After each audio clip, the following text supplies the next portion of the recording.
Le point de départ doit posséder des reliefs et couleurs variés pour être facilement détectable par l'application.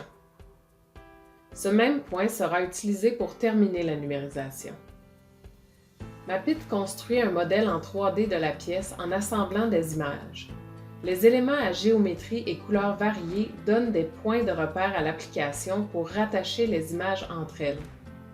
Ainsi, les images doivent se chevaucher légèrement, mais on doit éviter de repasser plusieurs fois au même endroit.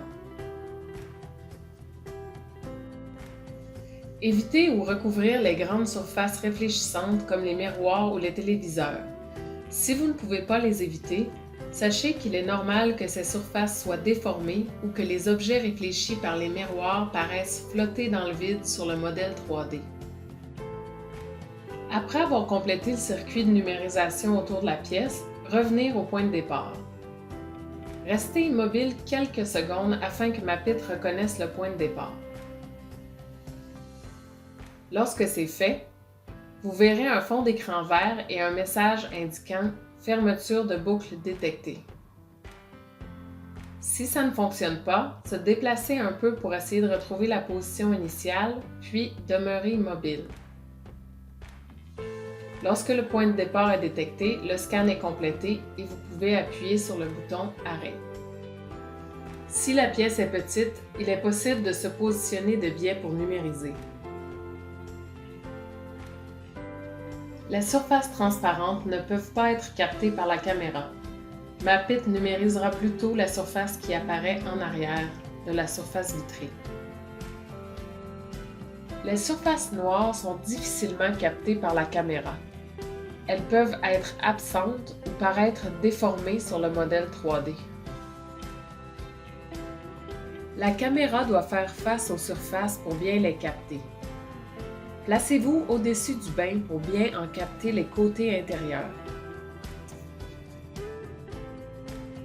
Évitez de numériser des endroits possédant peu de repères visuels, tels de grands pans de murs unis.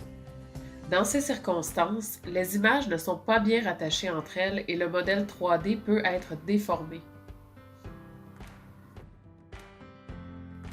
Si vous devez scanner un mur uni, ajoutez des éléments contrastés.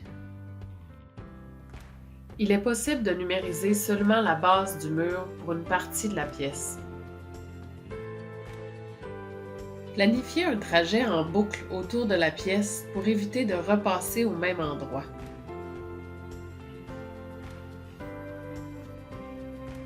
Contournez les grandes fenêtres qui n'ont pas de rideaux.